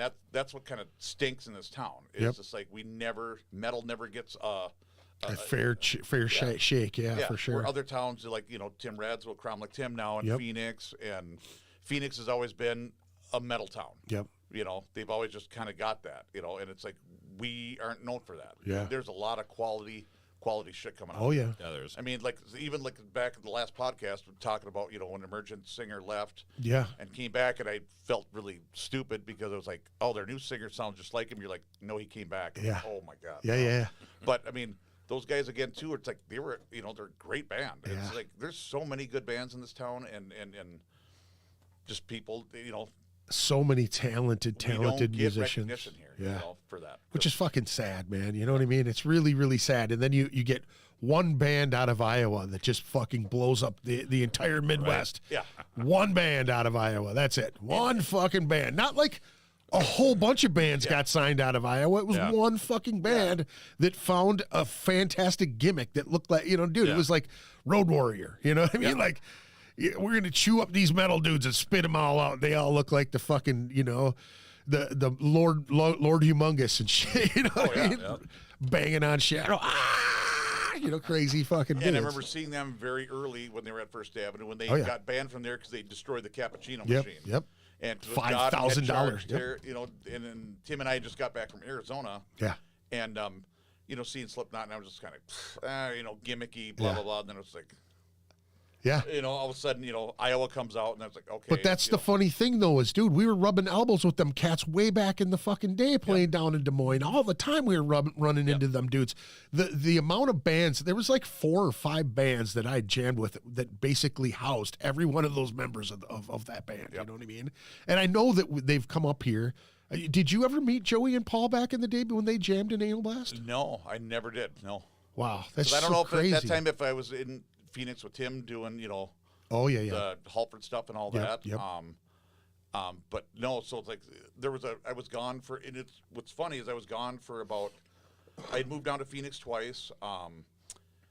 It was over like 2.5 years, but just even that little bit of time, you come back, the whole scene flip-flopped here. Yep. It was totally new and totally different, you know. Yep. And like I said, Dodd was already kind of, he was up and, like I said, head charge. Leaves the drum kit. That's the funny thing is he leaves a prominent kick-ass thrash band to stop playing drums to start his own band and sing and rap. Yep. You know what I mean? I was like, what? You were fucking playing drums in Power Mad for fuck's And sake. they were still signed to Warner Brothers. Yeah. And they just finished their demo at Pachyderm Studios, and Yeah. I've heard that stuff that never got released, and it was a totally different direction of Power Mad. It was evolving, and it sucks that it never saw the light of day. Yeah. There was so many. There's heavy. There's emotional stuff, Yeah. and it was just like it just sucked. Yeah. But That was such an iconic band for me as a kid, seeing Power Mad. Oh, God. And Love Power Mad. and like rubbing elbows with Todd a million times as a kid and not really remembering half of it. You know what I'm saying? Yeah. Until they played in Dodd together, and it was just like, what the fuck? You know what I mean? Like, Yeah. it was such a change from what they were doing before. You as know? I was joking with Rob, I had bought. Joel had sold me his old Mesa Boogie Mark IV. Yeah. And when I was moving to Arizona to jam with him and some of the fight guys and stuff like that, I sold this amp to at that time, a buddy. Yeah. And it's like, I sold it for $500. As Rob said, I just freaking got just gypped. Oh, yeah. But the deal was, it's like, when I come back, I want to buy that amp back. You're going to sell it to me for $500. I can't find them. Oh, and I'm sure that Jesus. amp is long gone, and it's just like, now seeing Rob with the Mark Vs, and it's like, I had that sound. I had it, But That's got to be a soul crusher, dude, for a guitar. well, for and then the story, guitar guy. It's Joel DeBase. Yeah. It was Joel's from Power Mad, Young and dumb. Man, Young holy and dumb. shit, dude! What?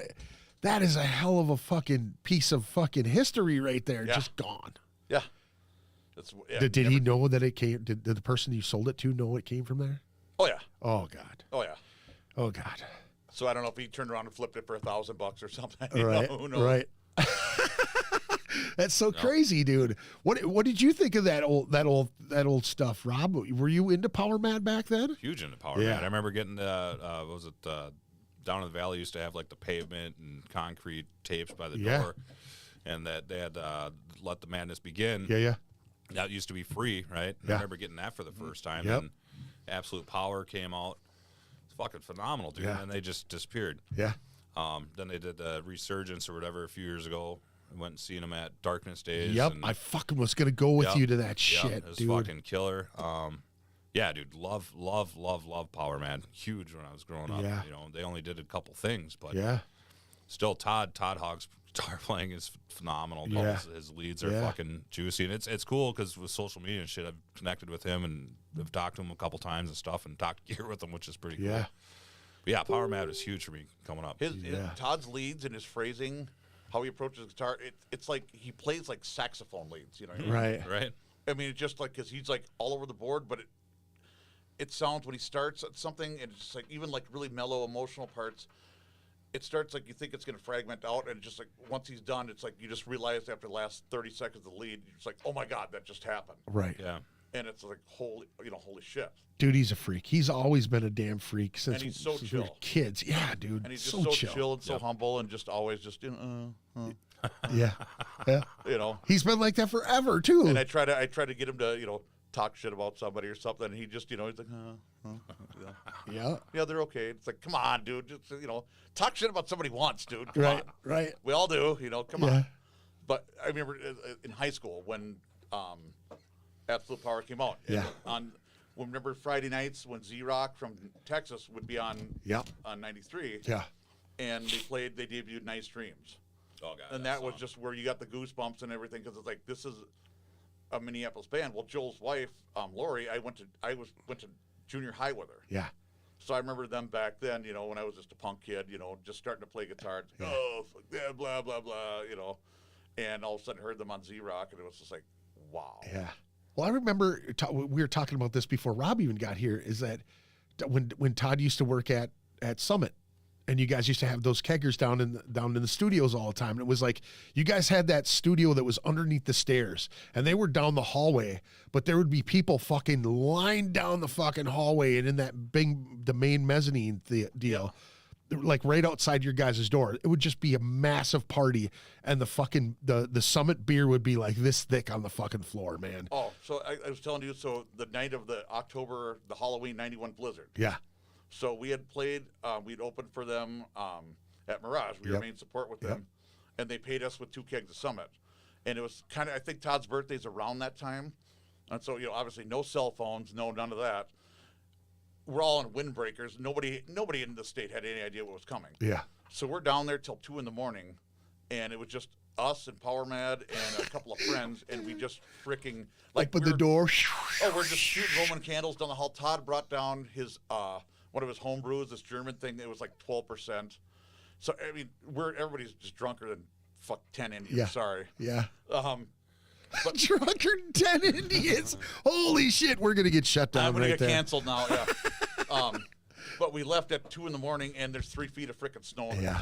Yeah. And it was we all got home, and it's like everybody called each other, and everybody made it safe. Yeah. And then we were snowed in for 3 more days. But it's like, that was just a freaking awesome night. Yeah. It was just like, how rock star is that? It's like, they paid us with Summit. Yeah.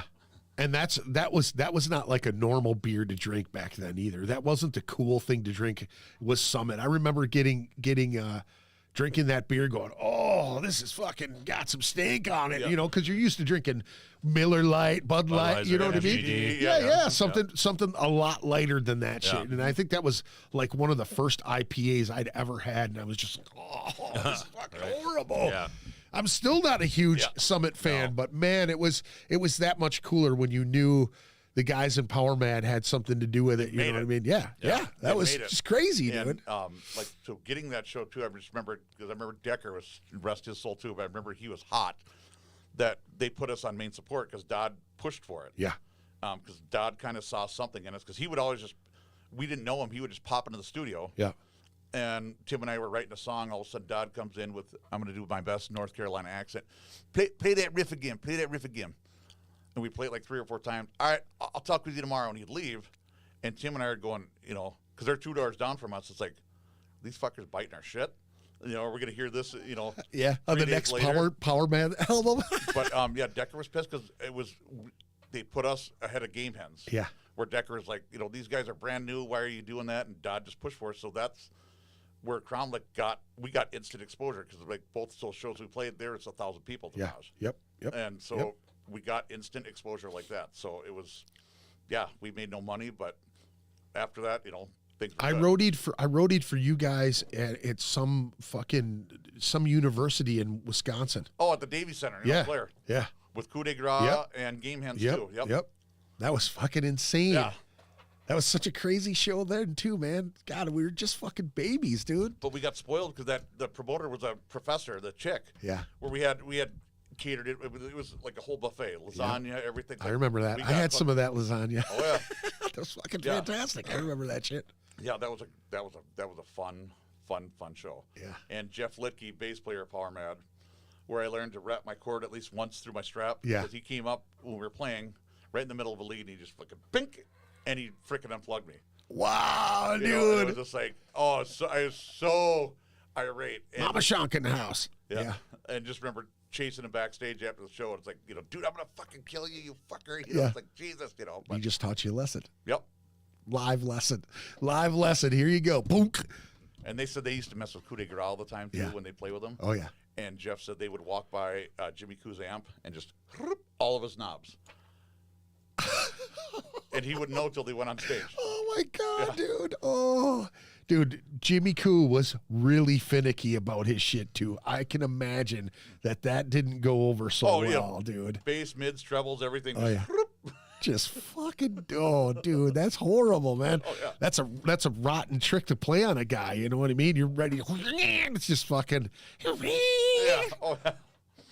So yeah, it's just those guys were like I said, Dodd and Power Mad were influential with getting Crown Lick going. Oh yeah. Definitely. Oh yeah. I mean, owe them much respect. Yeah. Yeah, for sure. So yeah, I've seen them at a couple of Darkness Stage shows too, camping out and just reconnect. I hadn't seen Jeff in 15 years. Right. Saw him and just chatted, and it just they're all just awesome guys. Like I said, it's like 10 minutes hasn't passed. Yeah. So you start talking and tell old stories. It's just like Yeah, yeah, that's fucking old school, man. Old school shit, man. That's fucking fantastic. I'm so stoked for you guys I'm so stoked to hear what you guys come up with this new Black Flood Diesel stuff.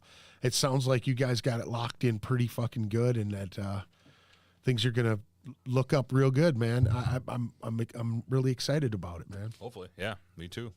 Yep, it's just going to be just starting to write with him, like I said again, because there's no egos, and you know, if he comes up with 80% of riffs, whatever. Yeah. It's like I'm always that way too. And it's like Tim and I in Crown Lake. Tim always kind of had that in him where he could hum guitar parts to me just in his head, and I'm a good texture guy. I always drop a lead on something or do that, and so it's like just hearing him go with riffs, which I'm looking forward to, is then that will get me fueling. Okay, maybe do this thing here, maybe do a little harmony thing here. See, I always like that about you too, dude, is that you would harmonize real well with things with you and Pat back in the day. I remember you coming in with some crazy shit. Even in the LTD shit, you would do some cool harmonizing shit. That's my Andy LaRock influence. Yeah. It's like the last song, Product Cleansing, that middle lead part where I was doing the whammy thing. Yeah. Like, that's my little hat tip to Jason Becker kind of cacophony kind of thing. Where I wear my heroes on my sleeve. Sure. And that's the other thing is,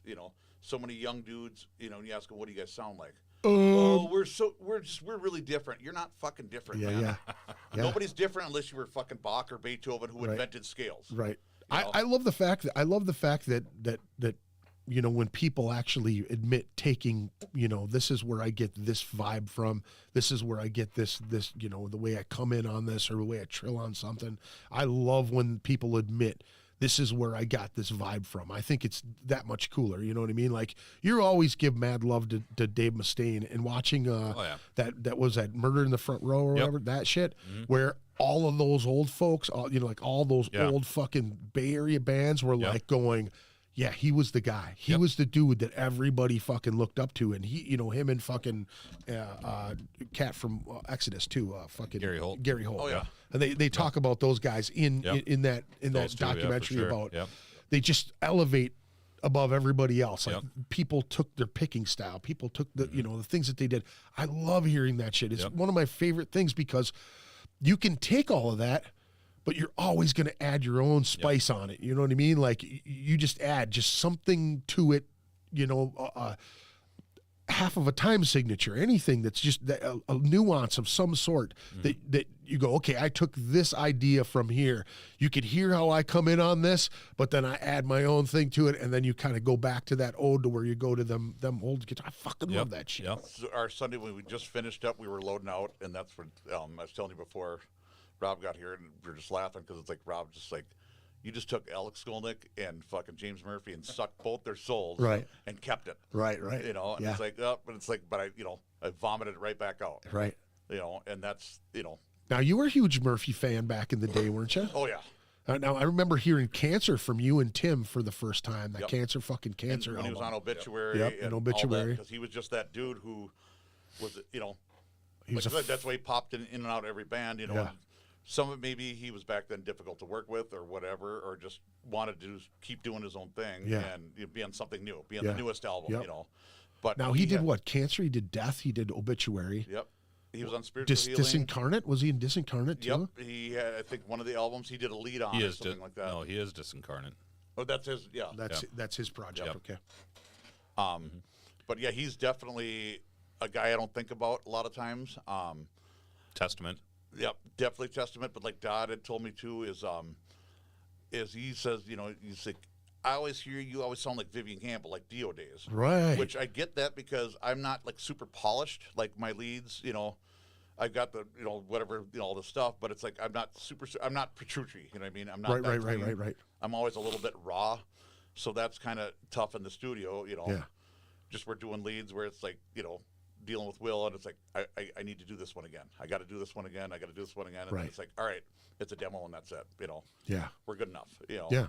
And so that's just kind of my sound.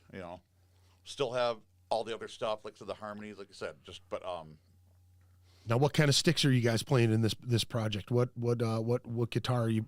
Rob? Which one of the library have you pulled out to jam? And I saw you just got a couple new ones too, right? Yeah. More not so pointy ones. Well, a couple Ibanez's. One, I've wanted a Universe for a while because that's what Bill Steer was playing, I think, on Necroticism. So I finally got my Carcass guitar. Yeah. Play all my Carcass shit on. But, Is that the one with the different colored pickups in it? It's green, yeah. Okay. Black with the green, yep. Yeah. Yep, 7-string. But for this, I used... What did I use? I used my R1 custom shop with EMGs in it for my main track, and then my back track was a Kevin Bond Jackson Oh, nice. from Japan with a Tony Iommi pickup in it. Ooh, fancy. See, this is what I was talking about this the other day. When I saw you at the Apothic show, at the Goat Horse show, Ross came in and he goes, I go, oh, you just missed Robbie. What the... That fucker was giving me shit, and he took off. I was like, yeah, he had to go. He said he came in to see Nate, and that was it. He's gone. Yep. That motherfucker, I go, don't worry, we'll go over to Club Carlson later. You coming with me? And he's like, nah, he's probably taking a nap. I was like, all I got to do is call him up and go, hey, man, that one guitar, what was the story behind which one? Fuck, I have to see it, Rob. I'll be over in a little bit, you know, just to get to Club Carlson open, you know what I mean, with Ross to see what kind of mischief we could get into. Because I was drinking whiskey that day, so I was in bed when I got that text and I seen it the next morning. I'm like, fuck, because dude, it's a good time. We got it set up. The garage is all set up. It's got a bar, TV, a couple arcades in there. Yeah, fridge. Have fun in there. Listen to some fucking tunes. Yeah. Plus really nice cars too. A couple nice cars in there. Yes, he does. Yeah, so you drove the slowest one today. Yeah, I drove the slowest one today. Yep. I asked him when he pulled up to, you know, when he's sitting out there smoking. I said, "Oh, you drove the slowest one, huh?" And you're like, "Well, I don't know. That all depends here. What are you talking about? Off the line, or are we talking?" It's like, fucking A, dude. I just saw a chick the other day. She was sitting down. I see her every day she works at Holiday, you know, and she's sitting down, and I was like, what the hell's wrong with you? Did you get hit by a car or something? She goes, I did get hit by a car. I was, really? What kind of car hit you? She goes, a Hellcat. Oof. And I go, oh, how fast? And she goes, fast enough. It fucking hurt. I got a big ass lump on my head. And I'm looking at her. She's tiny, just a little bitty thing. Got hit by a Hellcat. Dude, you popped right into my head. It wasn't me. It wasn't me. Boom. Shit, did I just hit something? So I didn't know you bought an Ibanez, Rob. Bought 2 Ibanez's. I didn't know that. Yeah. Because I've always been an Ibanez player. Yeah. Jackson's every once in a while, but on this last one, I just got my my little, as I joke with him, my Indonesian Jackson. Yeah. And I just use that in both tracks, you know, and on the leads and everything, because it's like I'm just comfy with it. Yeah. Just watching him where I can see his wheels churning, and it's just like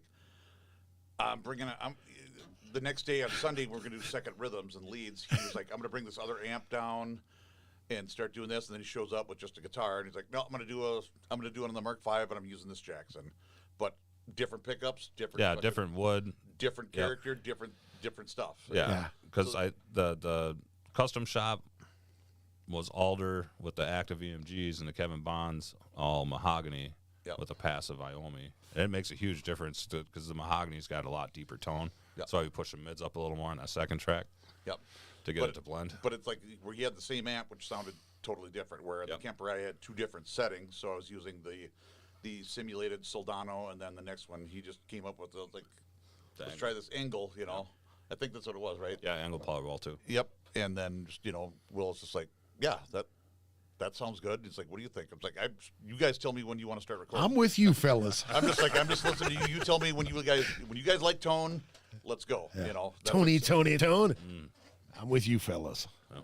I trust what you're doing now. Trust what you're doing. That's probably what you said. You're fucking ready pretty to rip. much. It's just like, that's it. It's like, yeah, I'll play, you know. Yeah, I mean, you really can't go wrong when you got fucking Papa Will in the house, and then you got fucking the Icon whipping it up too. Fucking tone guru right here. Yeah, dude. So with the wood like that you're talking about, you can really tell the difference that much, huh? I can.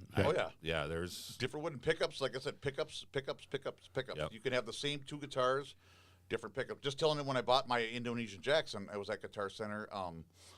When we were doing the home wrecker, my one guitar took a shit, and I had to get another guitar. Yeah. And so I was playing the same color, same one, and it was like, you know, and the guy was like, oh, we have another brand new one. And he's like, I think it's in back, and he went to go look. and there was another one on the shelf, and I picked that one up, and it was like, as soon as I played it, it was Night like, and day. nope, this one's butter. Really? This one's butter, and he's like, oh, that must be the new one, because like it's not in back, and it's like, nope, I want this one. It's the same thing, like you said, it's like, you know, production line, especially when they're, you know, in Indonesia, where they're all pressing, you know, they're pressing, you know, fucking 300 guitars a day or whatever. So they're just busting them out. Some are good, and some are not so good, you know. Yeah. And it just, that one just felt like money, you know. Right. Yeah, with those imports, you gotta, you know, they have some really good ones. But for, you know, example, I bought a 7-string King V last fall or whatever it was, and I'm at Capital Guitars, and Matt hates me there probably, I'm sure, from Volsunga Saga. But like, nope, I don't like this one. Go get another one from the back. Nope, I don't like this one. Let me try this one on the wall, and it was all the same model, and they all just had different things that were Really wrong with them or something that I liked about them, but they were all fucking different. Yeah. Same model, same year, same production, and I ended up finding what I think is a good one. Yeah. But those imports, they're hit or miss. But if you find a good import in Indo one, they're fucking killer. You know, but you got to look for them. Just don't go in Guitar Center and pull one off the rack. Right. And then if it's a shitty one, don't get the wrong impression. If you like that look of the guitar and the feel, but it's just not right, odds are you'll find a good one. Right. Just not that one. Just keep looking. Yeah. Oh wow.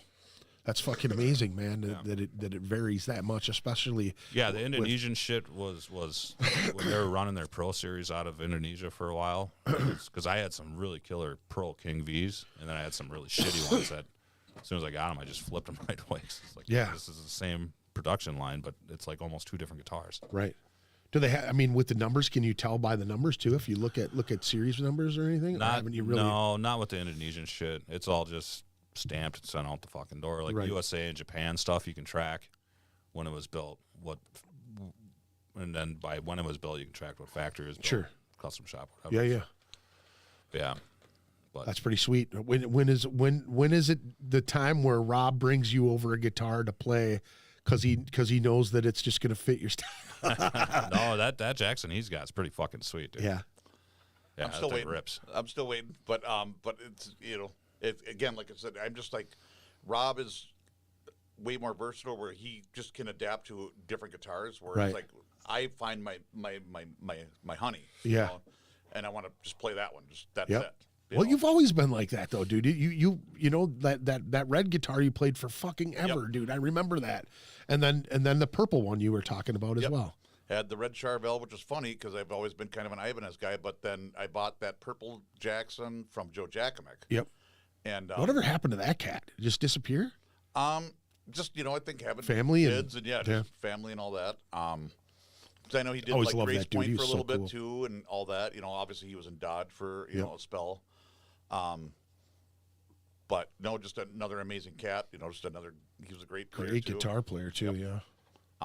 Contagion, dude. That's where he came from. Was Contagion? Remember that? Him and Corey fucking Jones came from Contagion. That's right. Okay. Wow.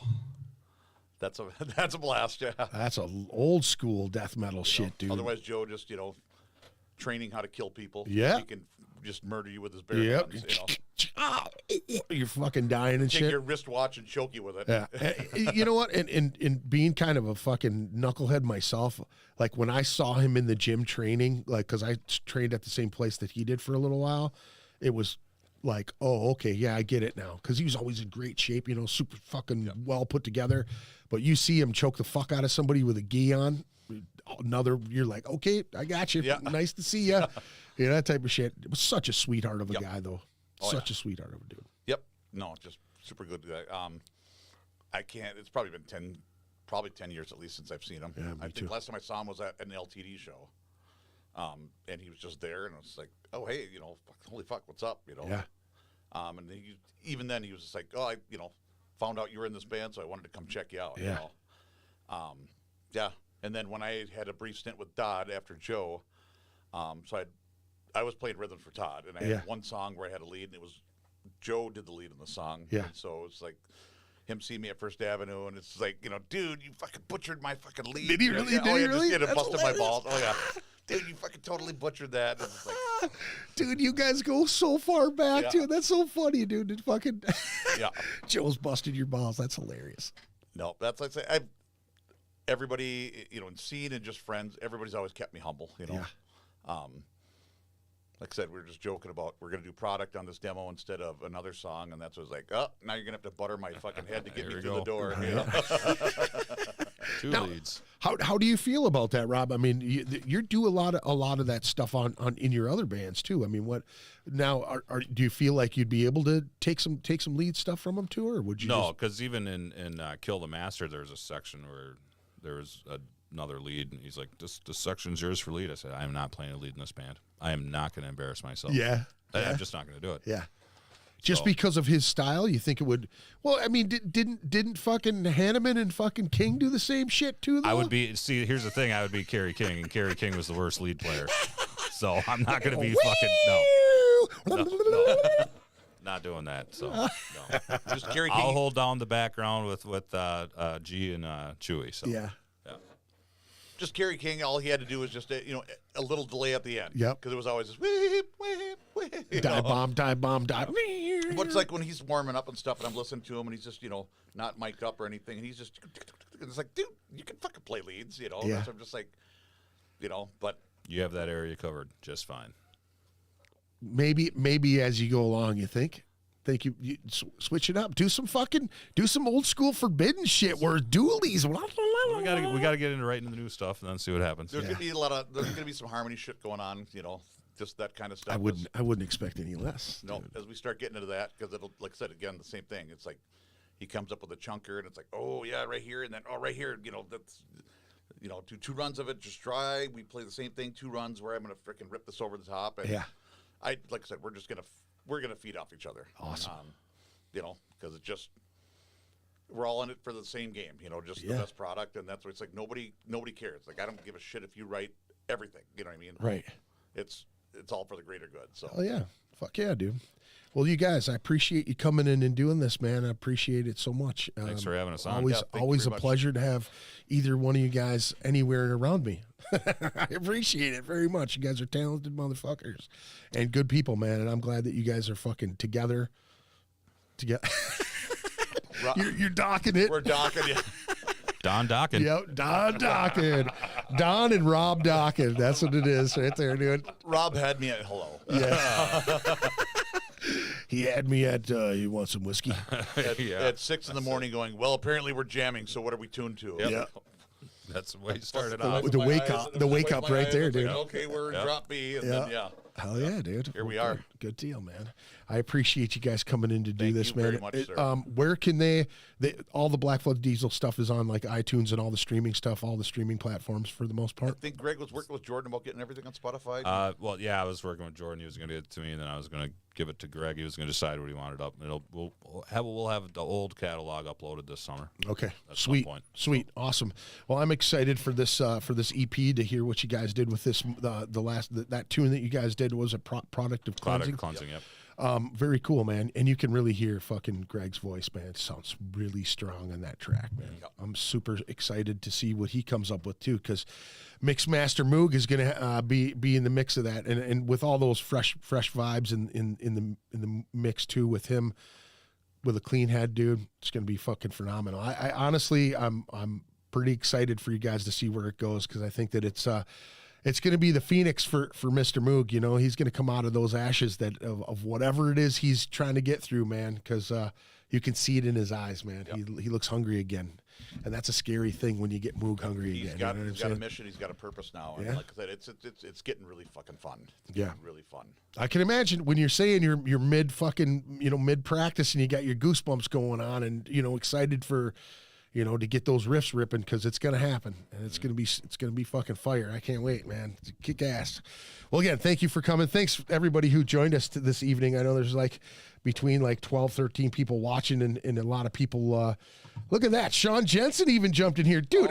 Shit. Dude, I bring your name up and so many. There was some guy, I cannot remember his fucking name, but he was like, "Tell Jensen I said what's up." So, random dude says, "Well, what's up? What's up, Sean? Good to have you in here, bro." Thank you so much for always tuning in too, dude. Sean, just out of nowhere. I love your show. I'm going to be here every Saturday. He's fucking comes Another and hangs old out. school boy who's been he was in the grind with us, all that. All of that shit, man. So much, man. Well, again, thank you. Everybody, do me a favor. Check out ritualmadnesspodcast.com. You can check out all the past episodes. Lots of photography stuff up there.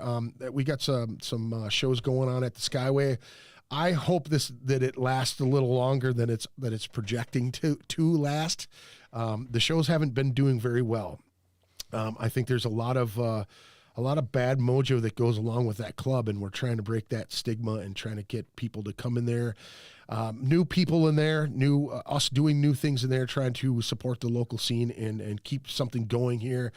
Congratulations to Kong and the guys over at and the folks over at the North Star Bar. Great to hear that those guys got their club back.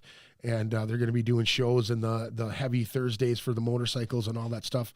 Very cool, and glad that we didn't lose another place to play. So I'm happy about that. Big shout out to Lindy and Gabrielle and all that for just they're coming back. We're going to do a show with them in September, so looking forward to that too. Fuck yeah, dude. Just so happy for them.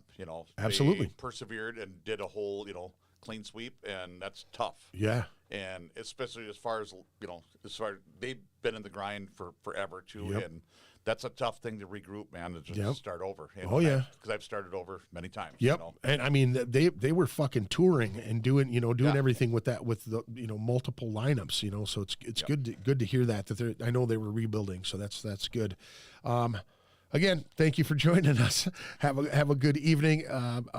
Check us out. I don't even know who I have next week. Just come back and we'll have somebody here.